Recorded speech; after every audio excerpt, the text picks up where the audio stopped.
दोस्तों, कांवड़ यात्रा के लिए जाने के लिए कौन कौन से नियम लगते हैं। सावन के महीने में जो लोग कांवड़ यात्रा के लिए जाते हैं उन्हें कौन कौन से नियमों का पालन करना चाहिए। तो सावन के महीने में जब भी आप कांवड़ यात्रा के लिए जाएं तो कुछ विशेष नियमों को जरूर ध्यान में रखें।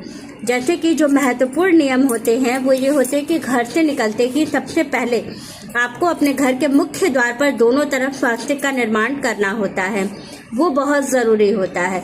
दूसरी चीज़ है कि जब आप कांवड़ यात्रा के लिए जाएं तो किसी सवारी से न जाकर के पैदल जाएं।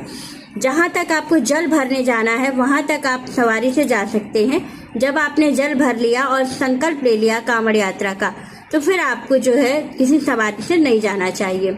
दूसरी चीज़ है कि हम जो है जल सिर्फ जाकर के बाबा धाम या बैजनाथ धाम में ही चढ़ा सकते हैं, तो ऐसा नहीं है। आपके शहर में जो भी शिव मंदिर हो, कोई प्राचीन शिव मंदिर हो, तो आप वहाँ पे भी जाके कांवड़ यात्रा का जल चढ़ा सकते हैं, अपने घर से कांवड़ यात्रा कर सकते हैं। और जो जल हमें भरना है वो हमें नर्मदा, क्षिप्रा या गंगा नदी से ही भरना चाहिए। विशेष रूप से हमें इन सभी चीज़ों का ध्यान रखना है। साथ ही हम जब कांवड़ यात्रा के लिए जाएं तो हमें पैरों में चप्पल पहनकर नहीं जाना चाहिए। विशेष रूप से नंगे पैर ही यात्रा की जाती है, तो इसका भी विशेष रूप से ध्यान रखें।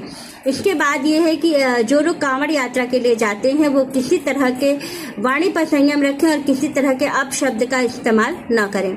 इसके साथ ही आपको प्याज, लहसुन, तामसिक भोजन, मांस, मदिरा, इन सभी चीज़ों के सेवन से बचना है।